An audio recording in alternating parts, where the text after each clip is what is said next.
Namo tassa bhagavato arahato samma sambuddhassa. Namo tassa bhagavato arahato samma sambuddhassa. Namo tassa bhagavato arahato samma sambuddhassa. This will be the Kakachupama Sutta, the discourse on the simile of the saw.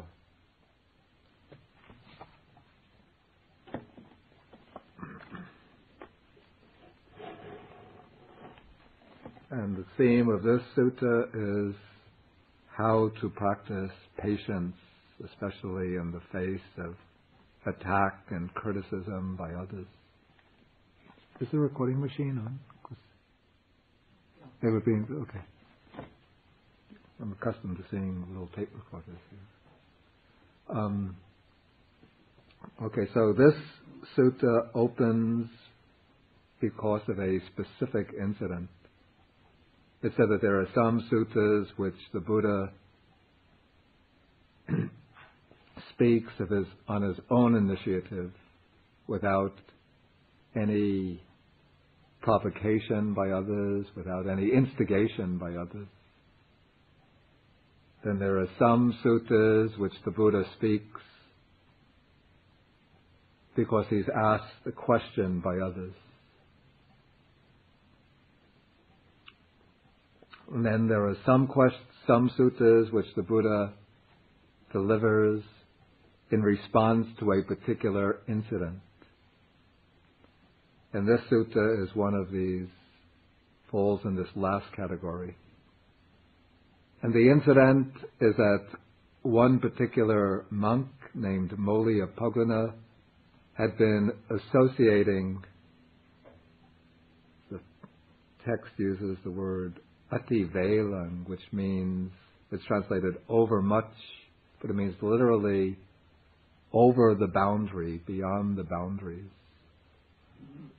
That is, he was frequently visiting when the Buddha established the order of nuns, he had the nuns living in premises which would be close to the residential facilities of the monks, but some distance away.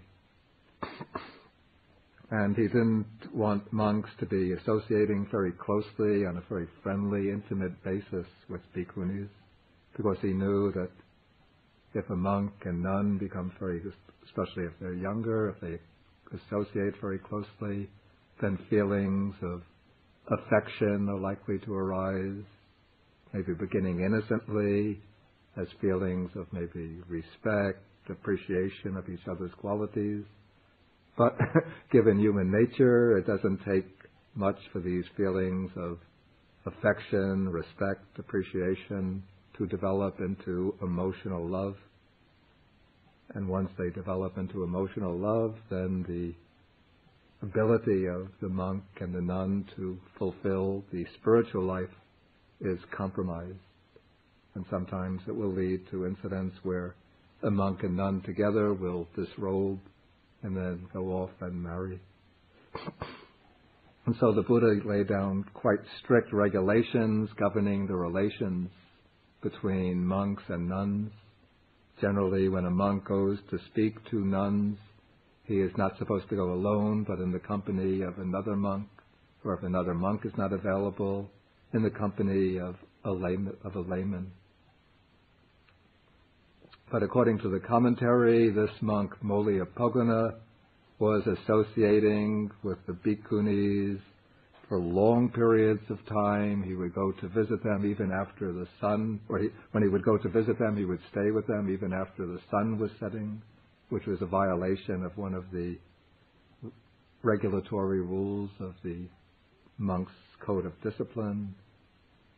And so the mutual feeling of affection between this monk and the bhikkhunis became so strong that they couldn't tolerate criticism from others. And so when other monks saw Mauliapagana, associating so closely with the bhikkhunis, they would criticize him for this. And sometimes they would criticize the behavior of the nuns, the bhikkhunis in his presence. And when they did this, then he would become angry and upset. And sometimes he would even try to make what they call adhikarana. That means a legal case out of it. A legal case within the framework of the Vinaya, the code of monastic regulations. He would argue that his behavior was not a breach of the discipline. He would try to argue that the person who's criticizing him doesn't know the rules correctly. And he would claim that the person who's criticizing him has some personal grudge against him. And so he would make a big commotion when anybody would speak in dispraise of the bhikkhunis. And then, on the other side, if any monks spoke dispraise or criticism of Mauliapagana in the presence of the bhikkhunis, then they also became angry and upset and also tried to make a case out of it. And so eventually a report about this, since the monks tried again and again to convince Mauliapagana to change his behavior, but again and again he remained fixed, determined, obstinate in his ways. So eventually the monks saw that they had no alternative but to report the matter to the boss. So one monk went to the Blessed One and reported to him what was taking place. And so the Buddha then called Mauliapagana into his presence. And then first, this is an important point to note, before the Buddha directly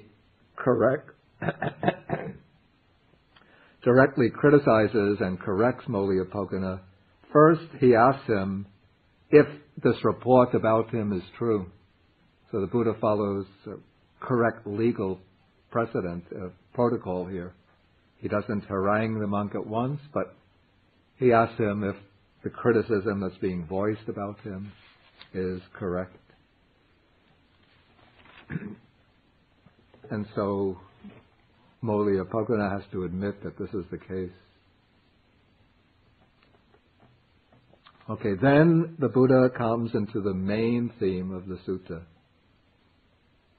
Well, first the Buddha points out that it is not proper for himself, as one who has gone forth, that is, who has renounced the worldly life, had a faith from the home life into, who's gone forth from, had a faith from the home life into homelessness, it is not proper for him to be associating so closely, so intimately with the bhikkhunis.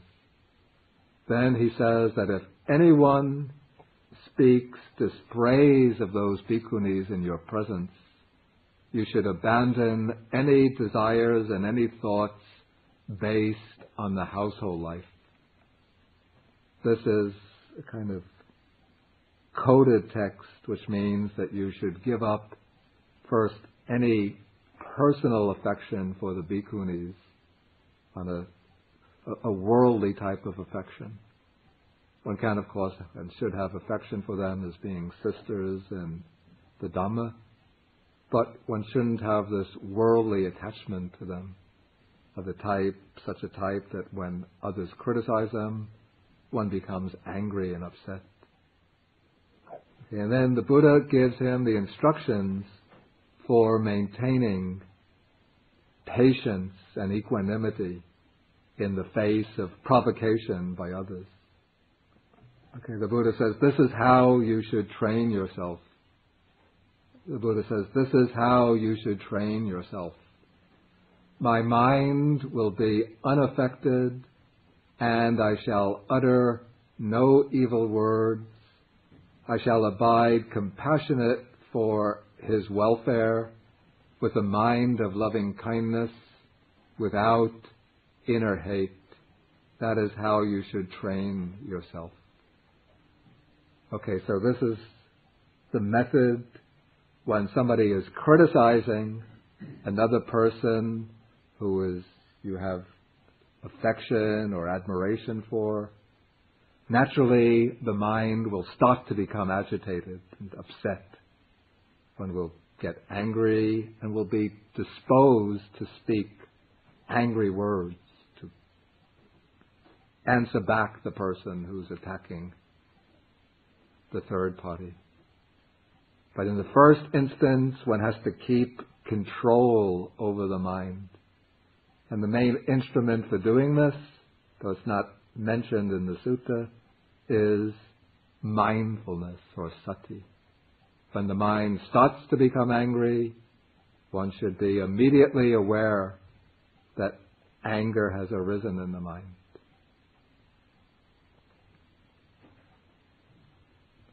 And when one applies mindfulness to observe the initial stirring of those angry thoughts, then the angry thoughts don't have the opportunity to gather enough force, enough momentum to break out in angry speech.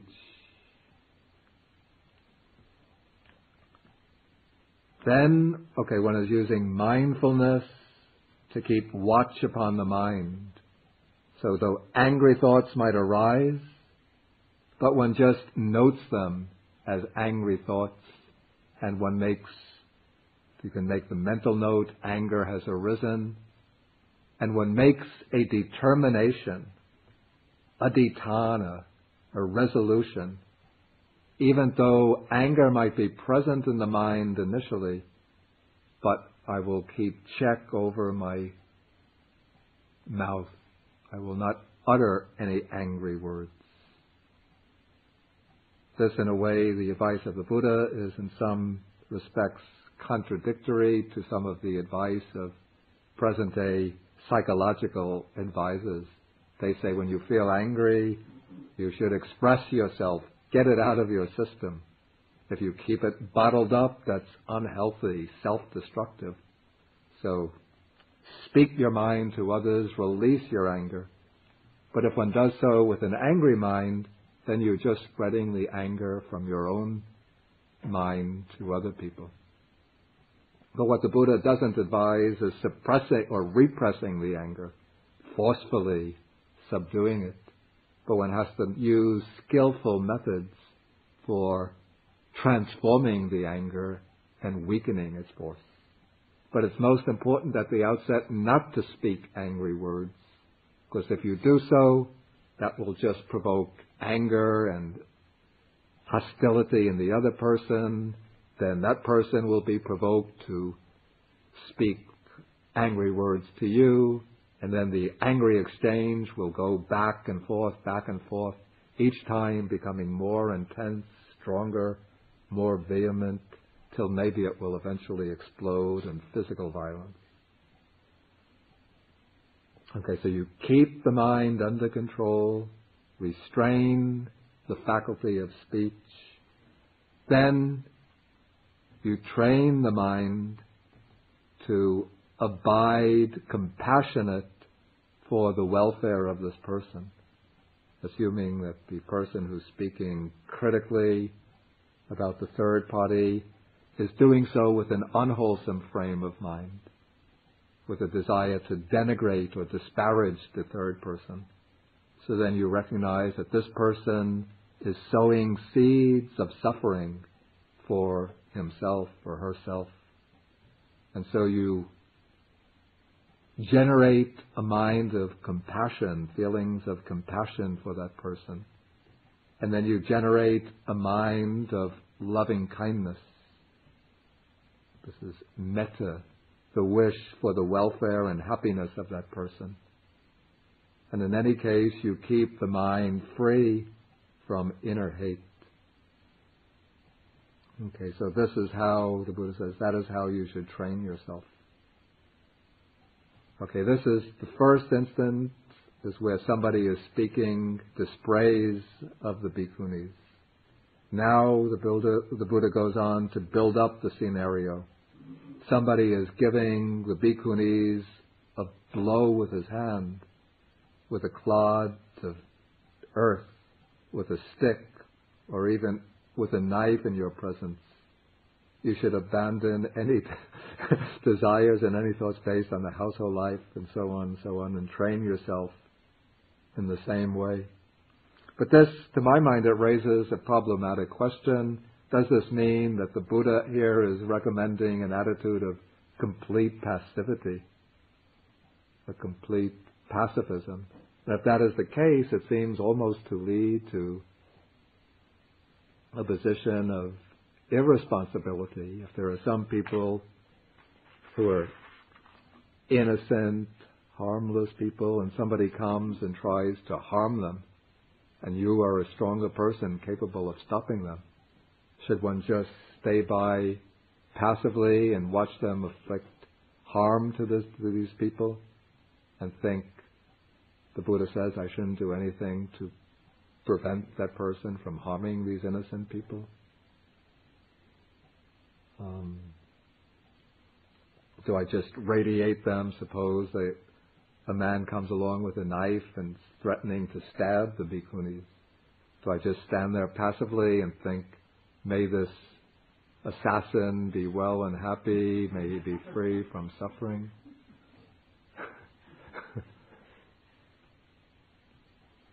I haven't found any cases like this discussed, at least none come to mind, any cases like this discussed in the suttas.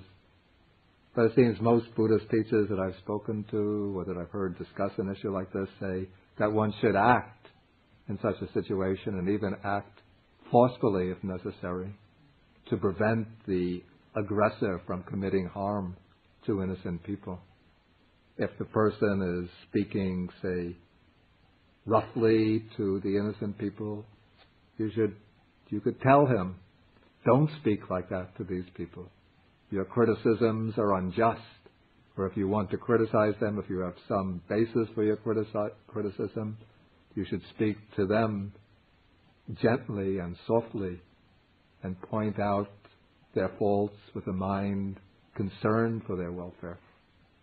But you shouldn't speak to them roughly and bitterly. And if the person is attacking the innocent party physically, inflicting physical violence upon them, then if necessary, one might even use physical force to try to stop that aggressor from harming the innocent person. But one should do so with a mind of kindness and compassion for the aggressor, and one should try to avoid inflicting any kind of permanent or long-term physical harm upon the aggressor. And that would be the way I would suggest handling a situation like this. Does anybody have any other ideas about this? Yeah. Do you know any passages in the text where a situation arises where somebody is inflicting physical damage upon an innocent person?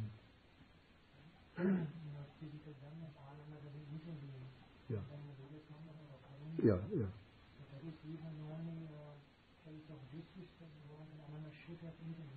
So I think the gentleman is quite right. He's speaking about the state of mind, not about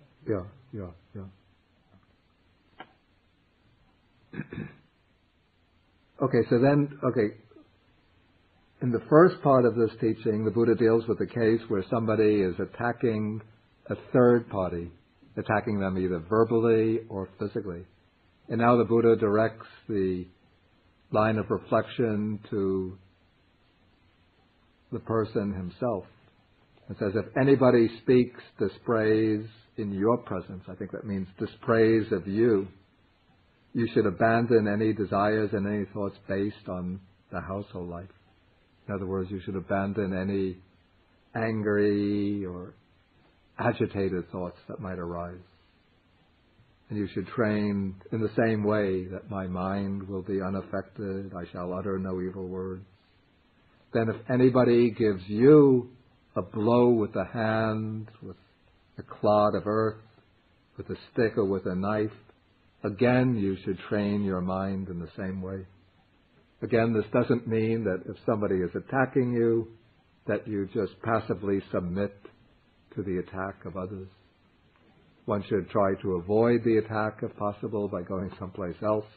If one is cornered and has no alternative, then one might even act physically in one's self-defense, trying to avoid inflicting any long-term physical damage upon this person. One might bring up the case. This is a very difficult case. Okay, suppose there's an innocent child in your presence and the murderer is coming after that child, and you see that you get into a fight with the murderer, and you see that there's no other way to stop the murderer from murdering the child except to take the life of the murderer himself. What does one do in that case? I just throw this out for discussion. I don't want to try to answer it, but it would seem, of course, the determinative factor in karma is intention or volition. Yeah. I haven't seen cases like that discussed in the text, but it would just seem to me that if somebody refrains from an action which is virtually a moral obligation in the under those particular circumstances. If you can take the life of the murderer with the intention of saving him from his own bad karma, then offset whatever negative karma you're generating. It wouldn't be a wholly black karma that you're generating. But if you do nothing and refrain, maybe you're angry at the murderer. And you refrain from murdering him. Do you generate any bad karma for not saving? Because you didn't do anything. Yeah. I have to say that particular type of question, I've never seen it discussed explicitly in the text. But it would seem to me that a person who would refrain from saving the life of an innocent child who's being attacked by a vicious murderer would have a very morally blameworthy character. I agree. Yeah. You're right. It's not described. Yeah. Okay, anyway, let us go on. Okay, so again, if somebody comes and attacks you with a knife, then you should abandon any desires, any thoughts based on the household life, but you should train thus: my mind will be unaffected, I shall utter no evil words, and you permeate that person with compassion, with loving kindness, and restrain any thoughts of hatred.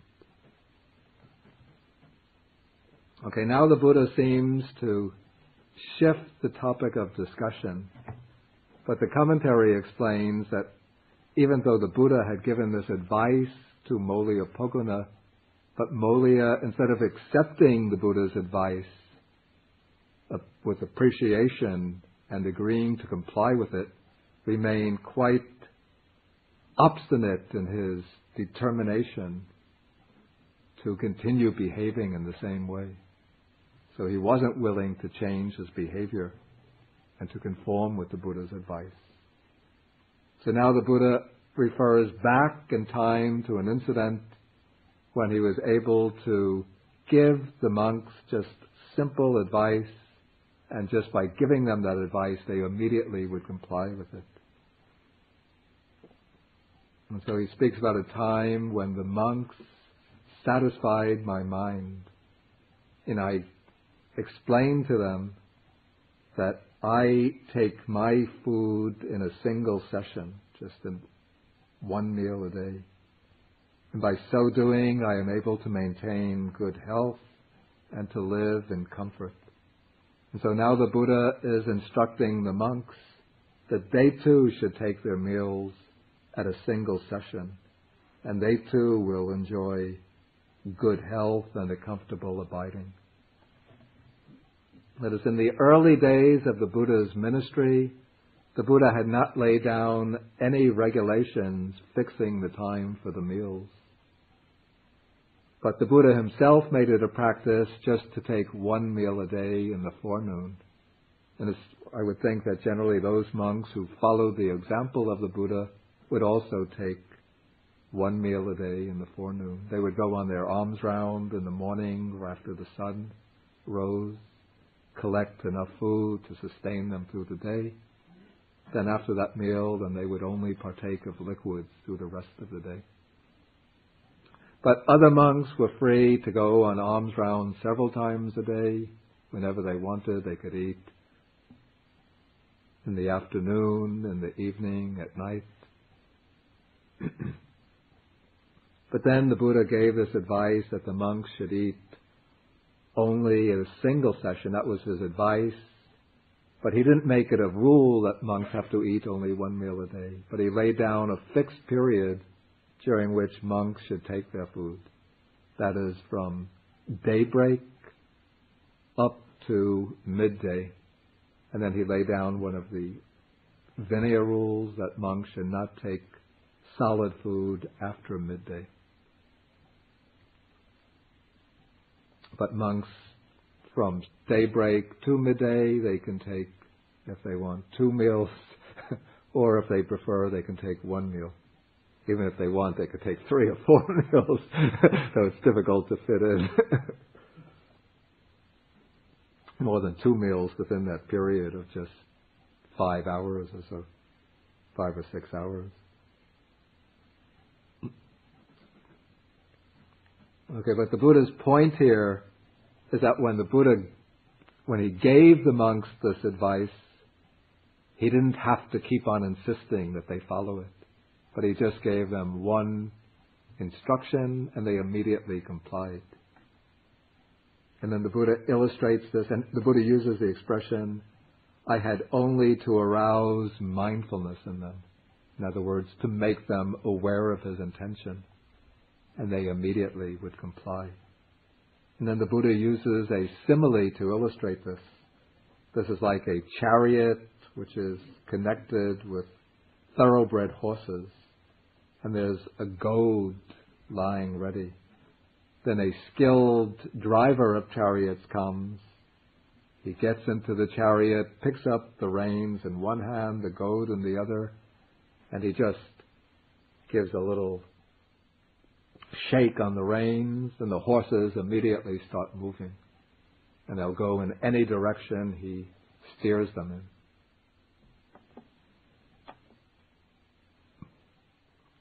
Okay, and now the Buddha gives his teaching a wider range of meaning, or sets it in its full context by explaining the basic purpose of training in his doctrine and discipline.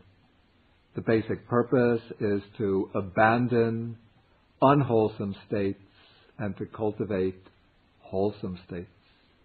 The unwholesome states, these are all mental states which are connected with the defilements or kilesas. Any types of states of greed, aversion, or ignorance, or any of their offshoots. And so the first purpose of leading the spiritual life is to abandon, to overcome, to eradicate these unwholesome states, and then to cultivate the wholesome states, the virtuous, purifying states. These would be the states which are collected into the 5 spiritual faculties, the 7 factors of enlightenment, the Noble Eightfold Path. And so it is when all the unwholesome states are abandoned and all the wholesome states are fully developed that one reaches fulfillment in the doctrine and discipline. And again, the Buddha uses a simile to illustrate this. He compares it to a person who is taking care of a grove of sal trees.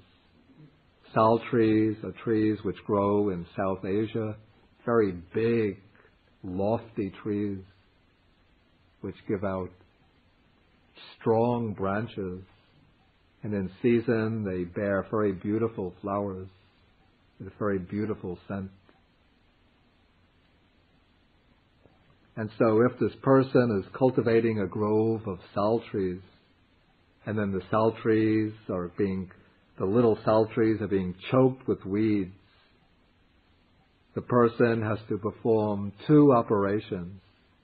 First, to foster the growth of the sal trees, he has to remove the weeds. Then, as part of we call the negative side of the process, he has to cut down or cut off and throw out crooked saplings that rob the sap of the growing trunk of the tree.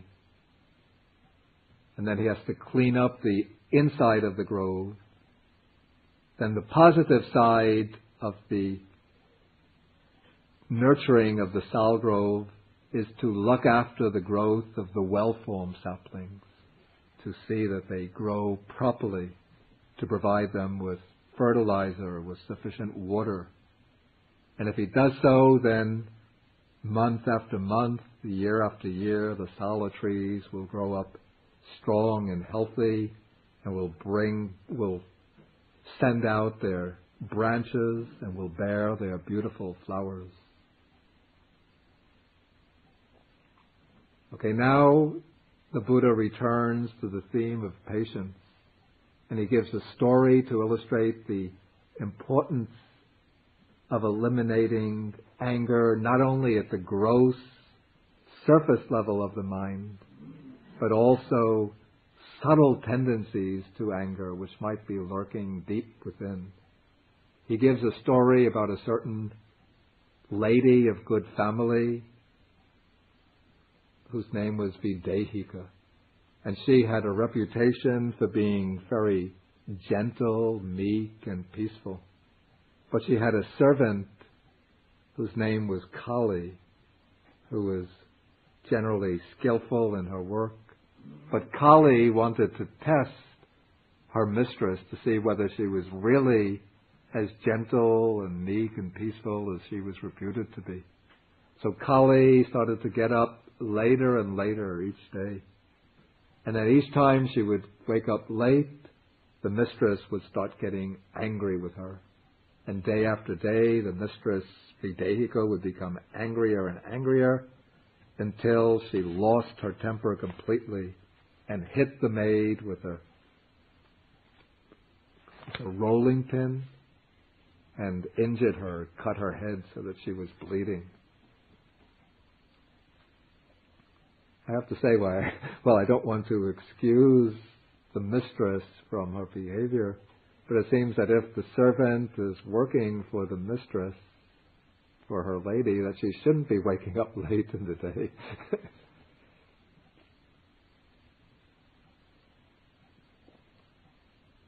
Okay, so now the Buddha applies this to the case of a monk who might have, on the exterior, he might appear to be very gentle, extremely meek, very peaceful, as long as he is not touched or attacked by disagreeable, by harsh types of speech. But the Buddha says it is when disagreeable courses of speech touch him that it can be understood whether that monk is really kind, gentle, and peaceful.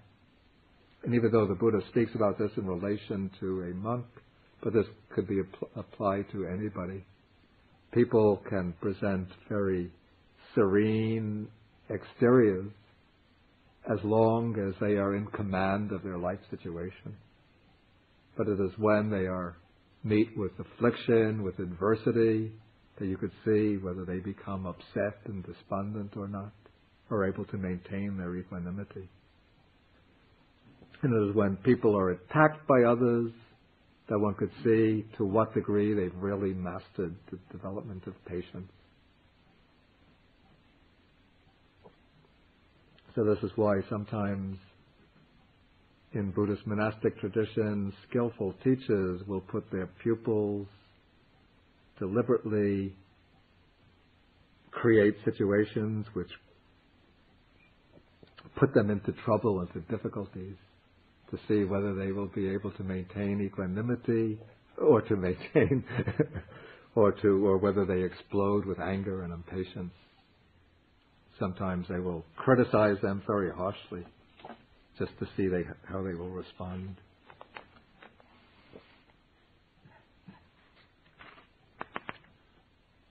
Okay, next the Buddha speaks about 5 types of speech which others might use when they speak to you.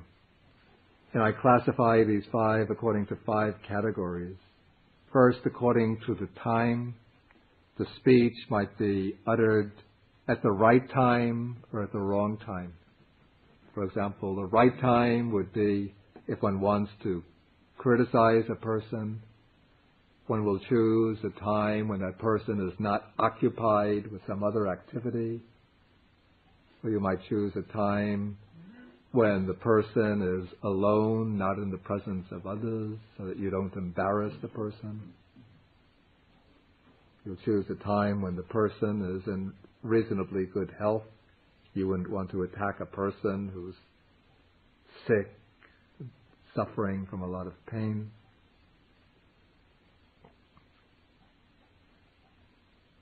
And then the wrong time for speaking to a person would be when that person is engaged in activity, or when the person is sick and indisposed, or when the person is in the company of others.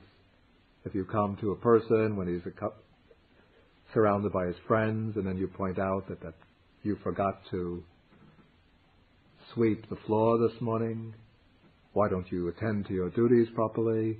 Then the person becomes very upset. So the proper time to address the person is when you're alone with him. Unless you know the person is an aggressive person, then you might have to come with somebody else to speak to him. Okay, then when you speak to somebody, especially when you're criticizing that person, you have to speak about something that is true, not malign the person with false rumors that might be spreading about him. And if you're unsure whether the criticism that's being voiced about the person is true or not, then you can inquire, is this report correct?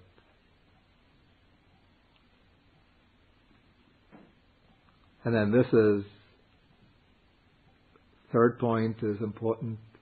When you speak to the person, then generally one should speak to that person gently, not harshly.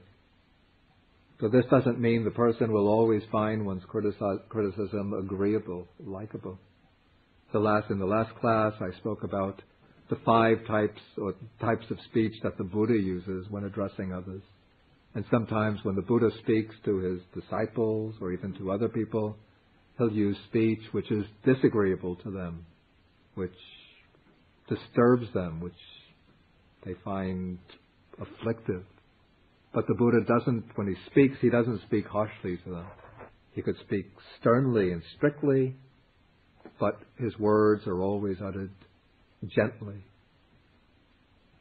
Soft speech.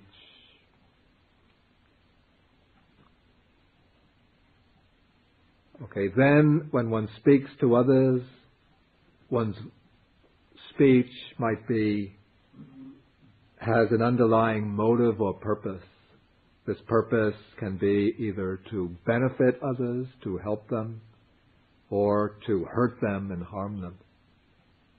And so one should always speak to them with the intention of benefiting them, not with the intention of harming them. And then the 5th factor is the attitude or state of mind behind the speech. When one speaks to others to criticize them, one should arouse within oneself a mind of loving kindness. So before one goes to the person to speak to them, one might just pause silently for a few moments and just think, may this person be well, may this person be happy, may the person be well, may the person be happy, till one feels the flame or glow of loving kindness arise in the mind. Then one can speak to them. But one shouldn't speak to them when one has a mind boiling over with anger, with hate. These are the 5 guidelines that we should observe when we speak to other people. But here the Buddha is discussing the case of the courses of speech that others might adopt when they speak to you, to us. In this case, we don't have any control over that. We could only control the way we speak to others. And so here the point that the Buddha wants to make is that when others speak to you, whether they speak at the right time or the wrong time, whether they say what's true or what's false, whether they speak gently or harshly, with the intention of benefiting us or harming us, whether they speak with a loving mind or a hating mind, still one should maintain this reflection that helps one sustain patience. That is, one reflects or trains oneself. Our minds will remain unaffected. It's unaffected by hatred, by anger. And we shall utter no evil words. We shall abide compassionate for their welfare with a mind of loving kindness, without inner hate. Then the Buddha goes on to develop this theme. First, the Buddha says, we shall abide pervading that person with a mind imbued with loving kindness. And then starting from that person, one expands the mind of loving kindness until it becomes all-encompassing, all-embracing, so that one can expand the mind of loving kindness until it includes the whole world, and then one is pervading the entire world with a mind suffused with loving kindness, abundant, exalted, and measurable, without hostility and without ill will.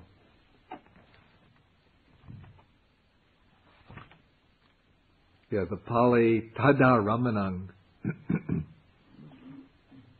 Tadarambanang. You're starting from that person. So usually when one begins the loving kindness meditation and does it systematically, one begins with oneself, then one takes friendly people, then neutral people, then hostile or aggressive people. But that is when one is training oneself to develop loving kindness systematically. And if one hasn't undertaken that practice, then when one has contact with aggressive, hostile people, it's very difficult to arouse a mind of loving kindness towards them.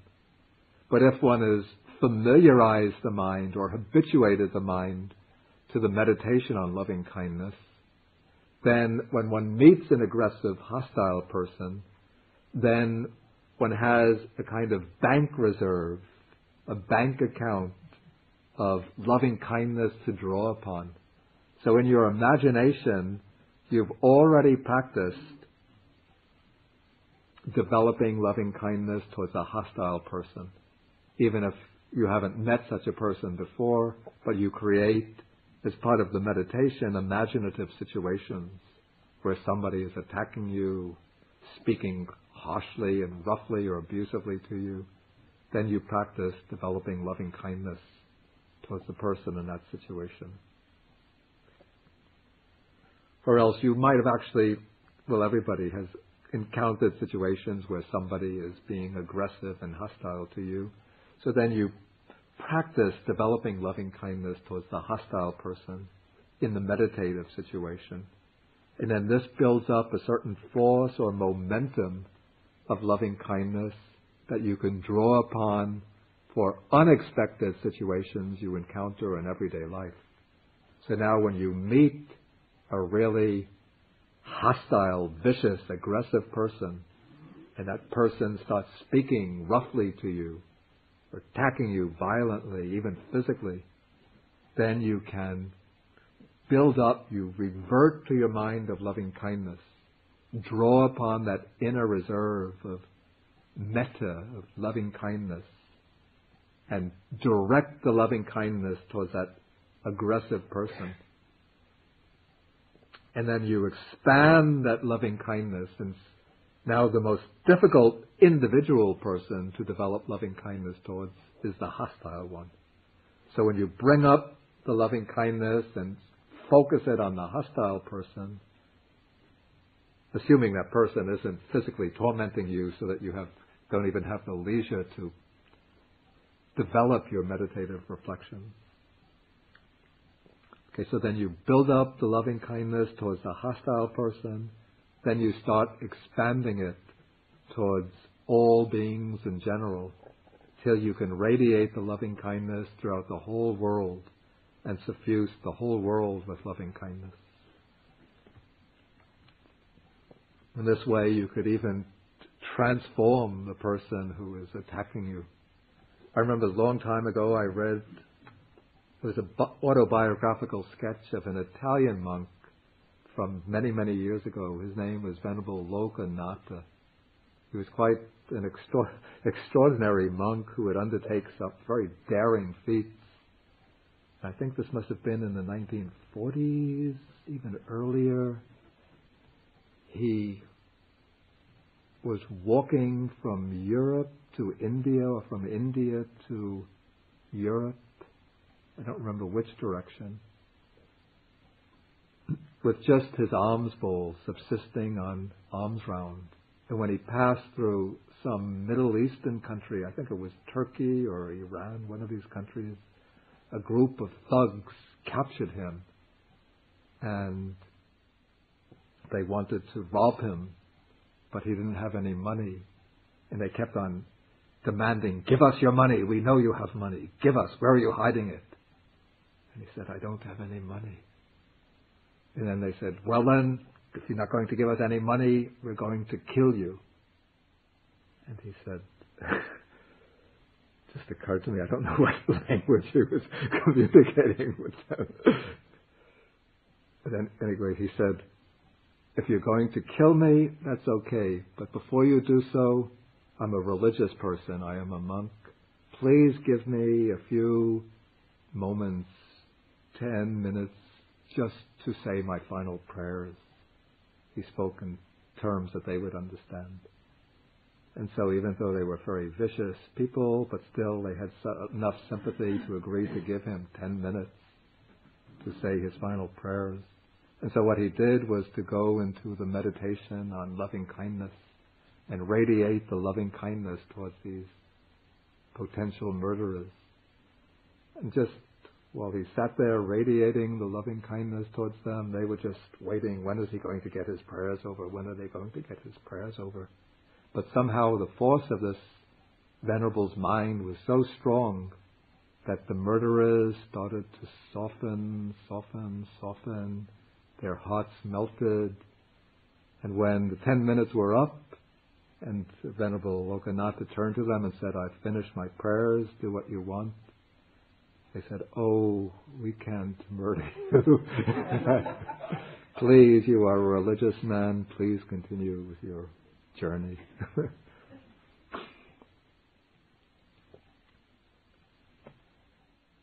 Okay, so now to illustrate the quality of this mind of loving kindness that has to be developed, the Buddha brings in 4 similes. Again, they're 4 very wonderful similes. The first is that of a man who comes along with a hoe, or perhaps the word means a shovel and a basket, and he thinks he's going to dig at the earth. And by digging away at the earth, he's going to eliminate the earth. Digging one scoop after another, I'm going to get rid of the earth. I remember in my childhood, my parents told me that we were living in New York. China is on the other side of the earth. So I thought, I want to go to China. So I went into my backyard and I took a little, the kids, they have these little shovels and pails, and I started digging away, thinking I will dig away and get through the earth and come to China.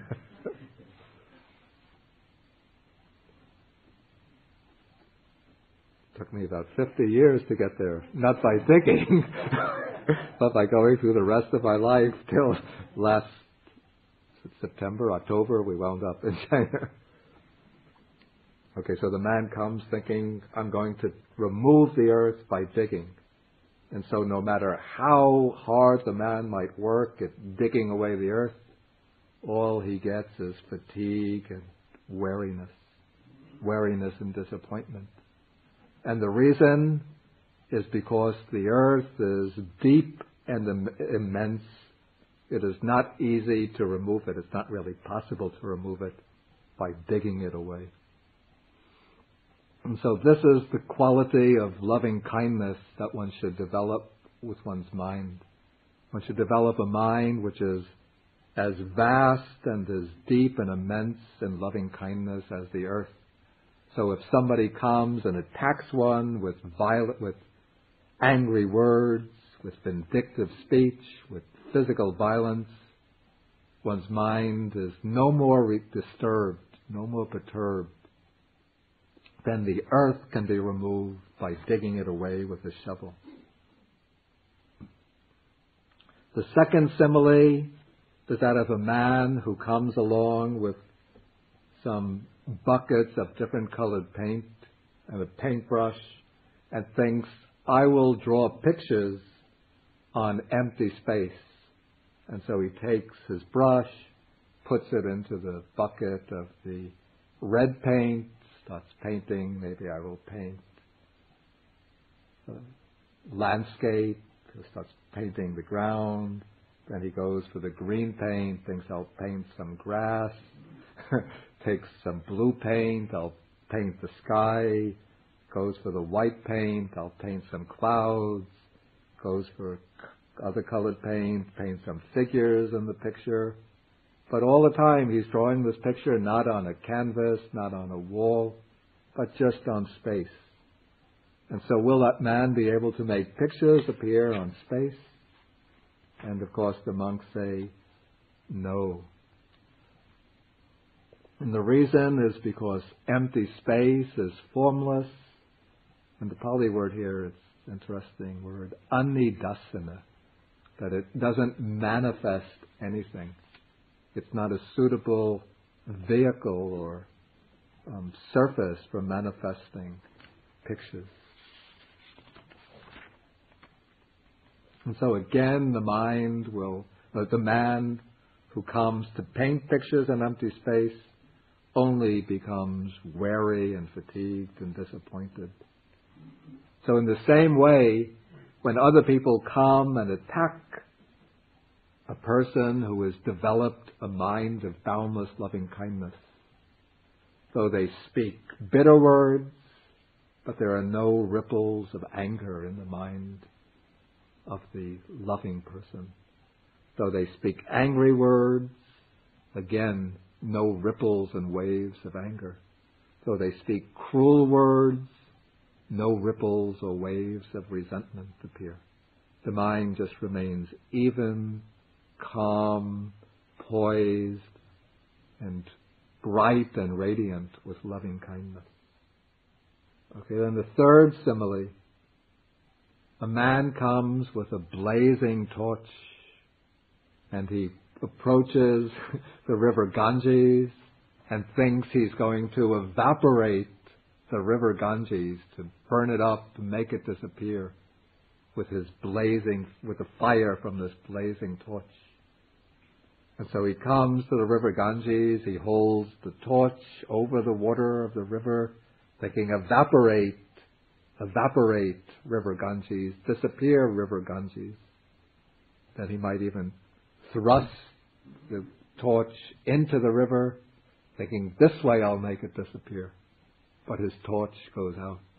He lights it again, tries again and again and again, but no matter how hard he tries, he can never make the river Ganges evaporate and disappear. And so in the same way, when a person has developed the mind of loving kindness, other people might approach you with their own blazing grass torch, that is, their minds flaming with anger and hatred. and they speak angrily to you, bitterly to you, aggressively to you, harshly. But just as the river Ganges doesn't evaporate and disappear, so your mind of loving kindness doesn't disappear, but the mind remains balanced, poised, calm, settled, composed, and still cool, cool, and moist with loving kindness.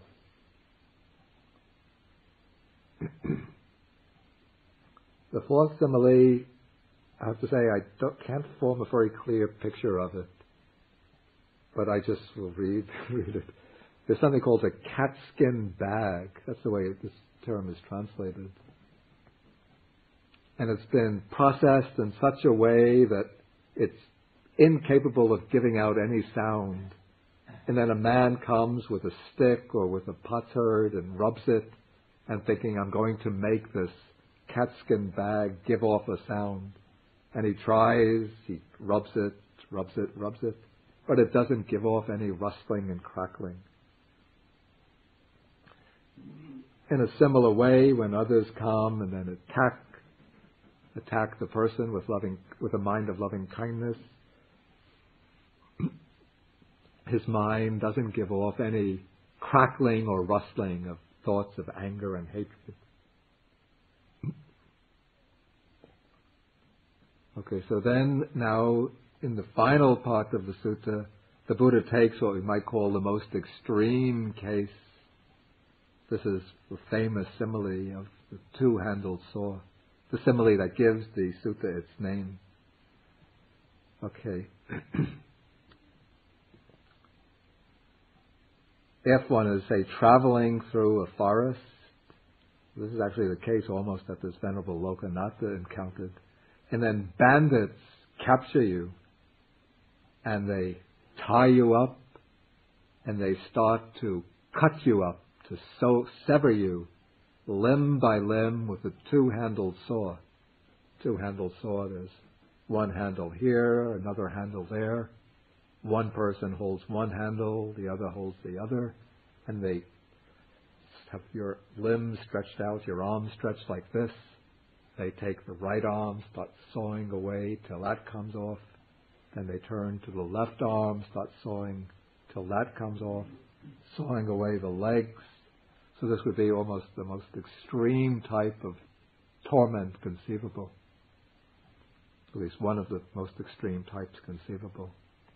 So then the Buddha says, even in such a situation, if you give rise to a mind of hatred towards them, you would not be carrying out my teachings. But rather you should train yourselves thus.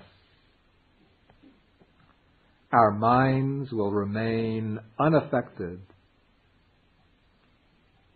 Maybe I shall learn a lesson from my friend Venerable Analayo and ask, let's all read this together.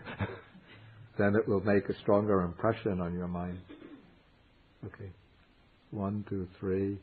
Our minds will remain unaffected, and we shall utter no evil words. We shall abide compassionate for their welfare, with a mind of loving kindness, without inner hate.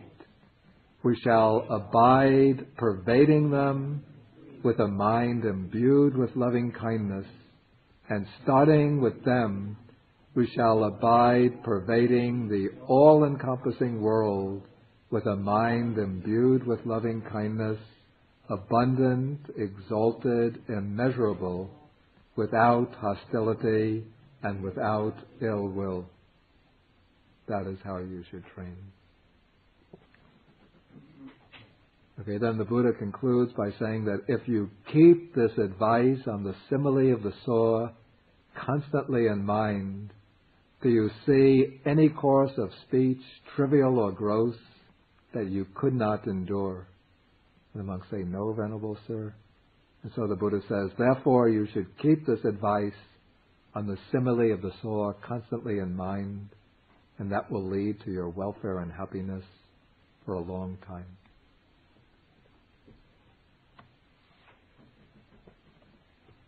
And that is the sutta. In a way,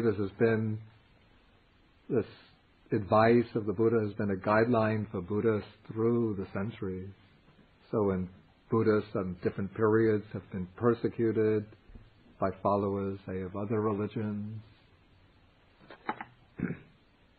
even during the medieval period when missionaries from other religions came to Buddhist countries and tortured and killed Buddhist monks, the Buddhist monks would not rise up in violence and retaliate and fight forcefully against them, but they would be guided by this principle of patience, forbearance, endurance, harmlessness, and generally what served as their exemplar, as their guideline, would be the simile of the sword, which is very, very well known in the countries of Southeast Asia. Okay, any questions, comments? Yeah. Yeah. Yeah. Yeah.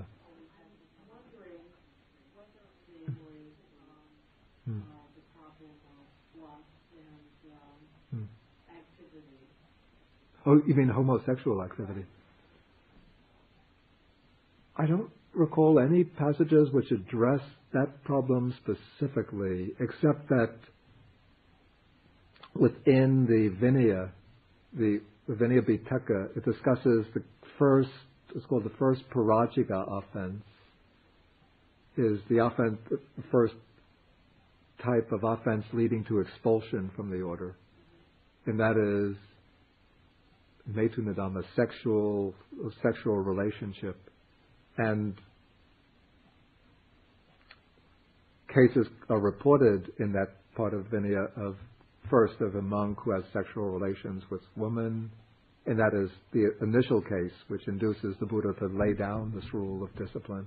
Then other cases come up of monks who have homosexual relationships, and in those cases too, the Buddha says, whether it's a woman, a man, or an animal, doesn't matter, but if there's any penetrative intercourse, then it's the grounds for expulsion. And then there are also, under the cases of Sanghadisesa, these are cases of sexual contact which are not penetrative, so they do not lead to expulsion. But again, whether it's heterosexual or homosexual, it's an offense. Any further questions? Yeah, sure. Yeah. Yeah. Yeah. Yeah. Yeah. Okay, that's good. Okay. Actually, I thought it would take longer to get through the sutta, so I skipped over that passage, which just seems to rephrase in a somewhat different way points made earlier. Okay, here the Buddha is speaking about, or contrasting two monks. One monk complies with advice, that is, he's easy to admonish because he has some ulterior motive. He wants to get some benefits, external benefits, to get gifts of robes. He knows, for example, a junior monk, that if he accepts the advice, the instruction of a senior monk, then maybe the senior monk will give him a robe as a gift. Or if the senior monk gets some especially delicious alms food, we'll give him an alms food. Or if he's shown to be very meek and humble, when they're giving out rooms or cottages, he'll get a nice cottage, and so on.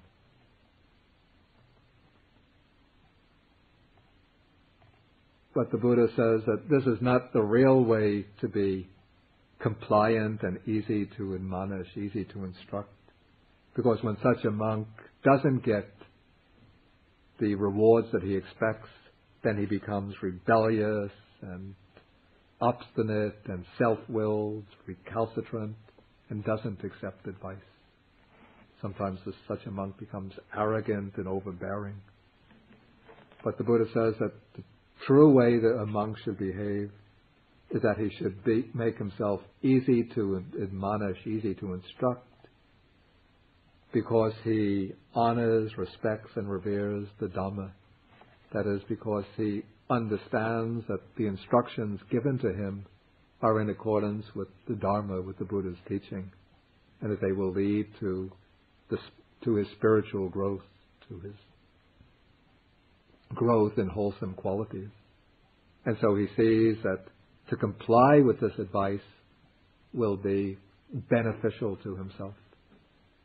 And because he understands that this will be truly beneficial, not because he'll get some external rewards, but because he will be able to train his mind more efficiently, to attain real wisdom and understanding, and eventually to gain realization of the Dhamma. And so accepting this advice for the purpose of making progress in the Dhamma, that's what it means to accept the advice out of respect and reverence for the Dhamma. Is that clear? Anything to add? I have a comment. Yeah, good. Speak up. I've seen and heard cases where people abuse wrongly use the stimulus of the Susong, especially that part, when disagreeable course of speech touches him, and it can be understood whether that bhikkhu is really kind, gentle, and peaceful. Yeah. So a lot of people like to test other people's water. Yeah. Now, I've seen monastics trying to test laity, whether they are, and then get angry at them and then say to them, "Oh, I was just trying to test you, whether you are a good practitioner."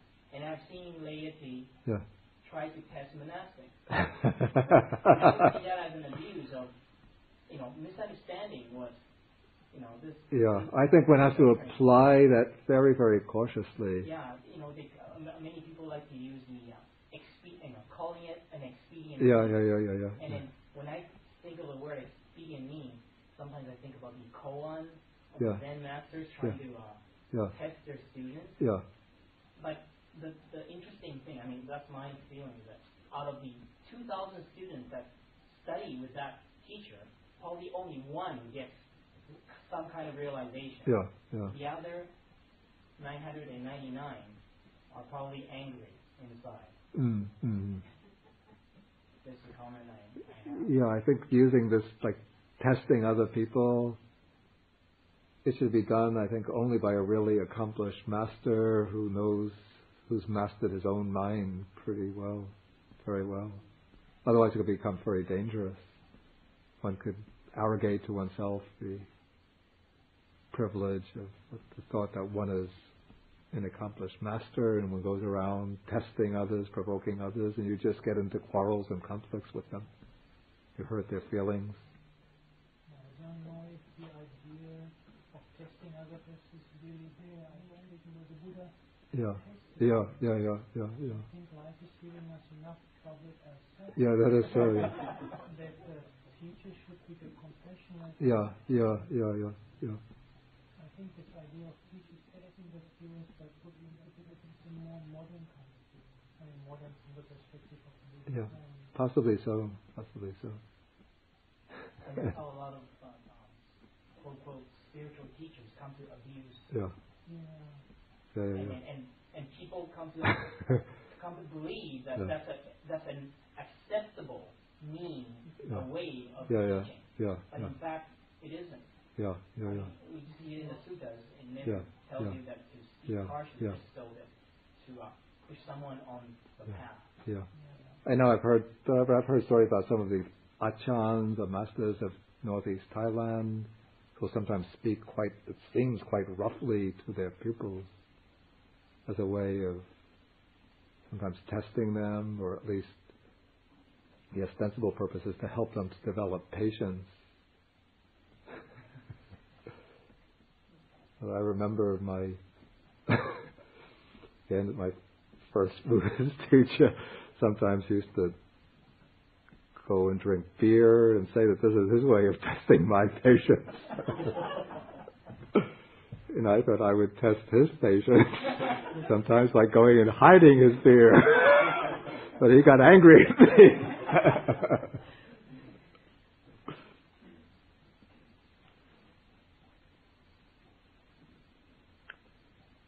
Any other comments?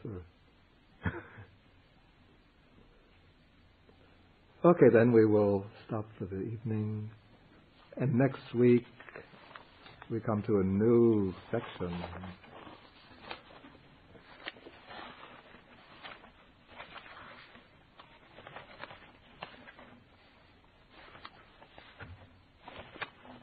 It's the Chula Kama, not the Mahadukkha Kanda Sutta.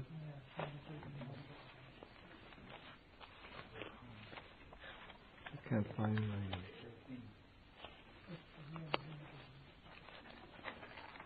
I put it on the back.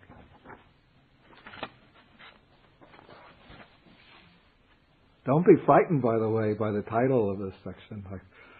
Just in retrospect, I see that I could have lost all my pupils when I made up this outline. The call to renunciation, the wretchedness of the worldly life, the dangers and sensual pleasures, the misery of samsara.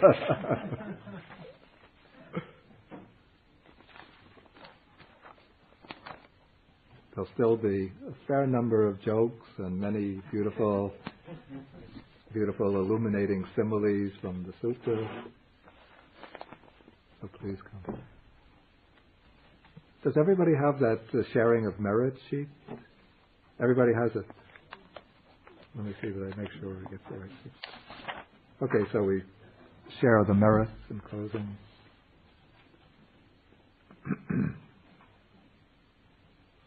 1, 2, 3. Akasata chabumata devanaga mahedika punyantang anumoditva chirang rakantu sasanam. Akasata chabumata devanaga mahedika punyantang anumoditva chirang rakantu desanam. Akasata chabumata devanaga mahedika punyantang anumoditva chirang rakantu mang parang. Etavata cha mehi sampadang punya sampadang sabbe devanumodantu sabba sampati siddhya. Etavata cha mehi sampadang punya sampadang sabbe bhutanumodantu sabba sampati siddhya. Etavata cha mehi sampadang punya sampadang sabbe satanumodantu sabba sampati siddhya. Meaning, may all the deities and dragon spirits, all the powerful deities and dragon spirits dwelling in space and on the earth, rejoice in this meritorious deed and for a long time protect the Buddha's teaching, for a long time protect the exposition of the teaching, and for a long time protect myself and others. Whatever merits we might have accumulated through this activity of speaking Dhamma and listening to Dhamma, may all the deities rejoice in it and achieve all success. May all the bhutas or harmful spirits rejoice in it and achieve all success. And may all living beings rejoice in it and achieve success. Sadhu, sadhu, sadhu. Sadhu, sadhu, sadhu. Sadhu, sadhu, sadhu. Sadhu, sadhu, sadhu. Sadhu, sadhu, sadhu.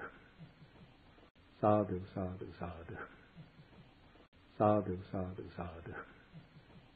Sadhu, sadhu, sadhu.